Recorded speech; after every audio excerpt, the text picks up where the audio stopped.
Hi, welcome to my channel. My name is Elizabeth and I am a freelancer, and in today's video I wanted to talk about how to find some of your freelance work and to go through how I initially started out.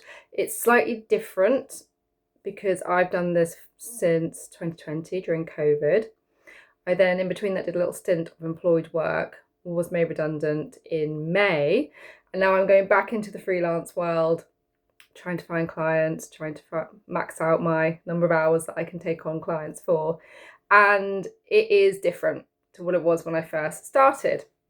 So if you are looking at becoming a freelancer or you are just starting out your freelancer journey, then hopefully you'll find this useful.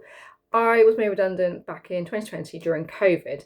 Now, before this happened, I had been looking at taking on some additional freelance work in the evenings. So I'd already set up a profile on one of the websites.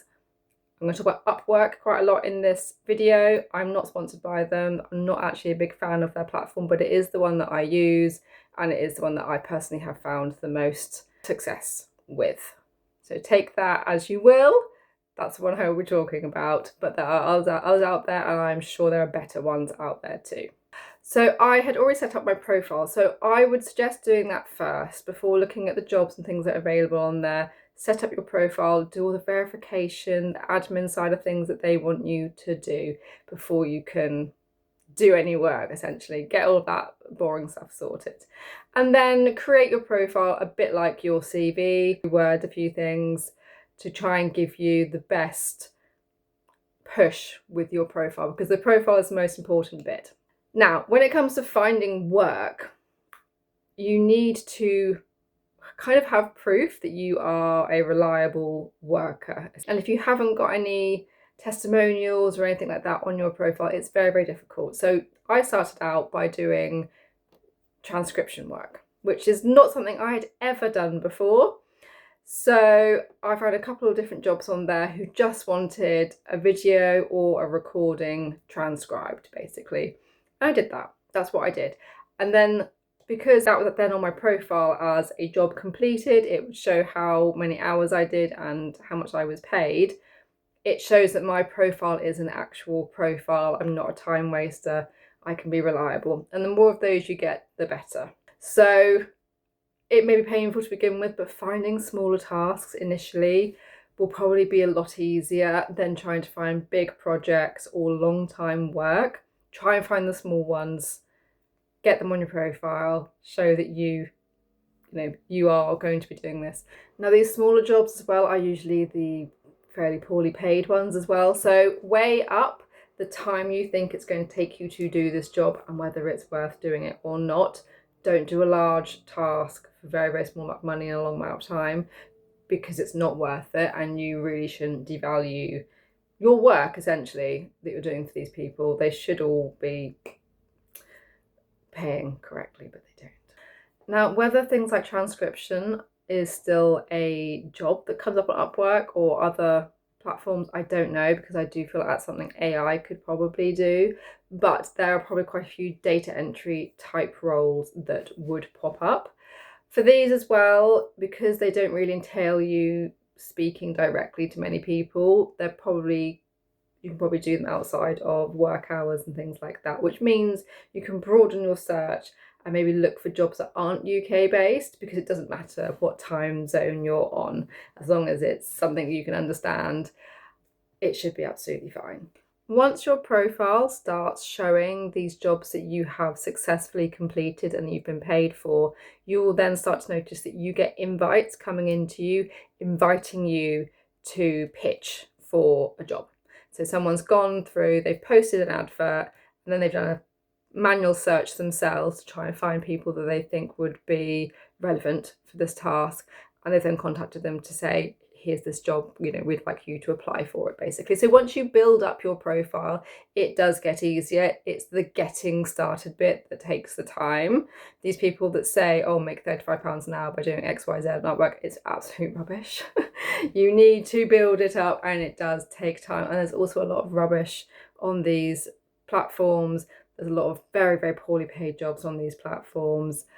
There's a lot of scammers on these platforms as well. So I would always say, anyone asks you to take the job offline and be paid separately, do not do it. Do it through the platform. They're likely to be a scammer.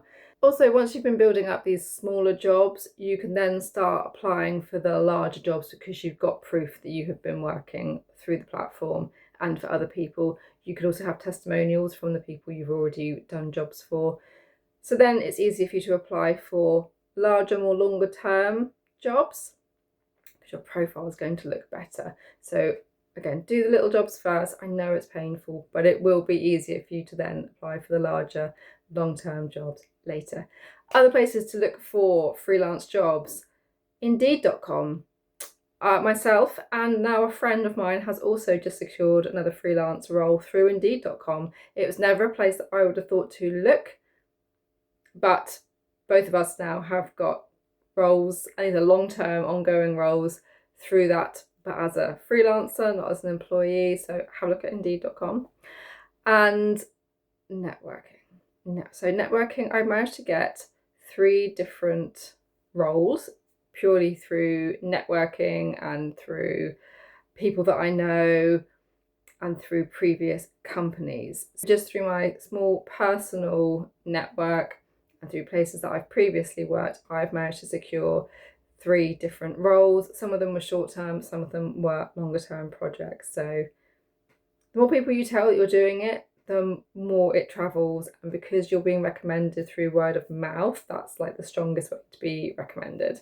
And finally, looking at things like your local Facebook groups is a really good way. I've seen people posting about their bookkeeping, freelancing, or their virtual assistants, their planning applications, all those different types of things that can all be done as a freelancer. I have seen these pop up on the local Facebook groups, and then you also have the relevant Facebook groups. So I am on some virtual assistants Facebook groups, and people will post on their job adverts that they see come up for people to apply for. And I'm also part of a couple of small WhatsApp groups as well, based on specific type tasks, again, virtual assistants, executive assistants, things like that that can be done as a freelancer. So find these, I said Facebook is where I've been using them, or WhatsApp. Find those, and then on the days that they say you can, post about what you are able to do for people,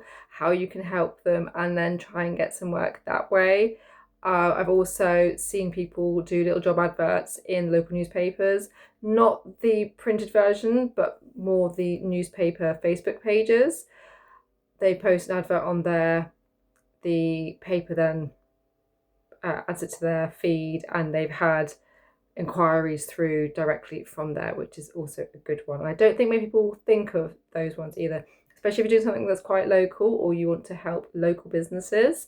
That would be quite a good way to go about it. I hope you have found this video useful. If you are also a freelancer and you've got any other suggestions that you think people would find useful, please add them in the comments below for everyone to see, and I will see you in the next video.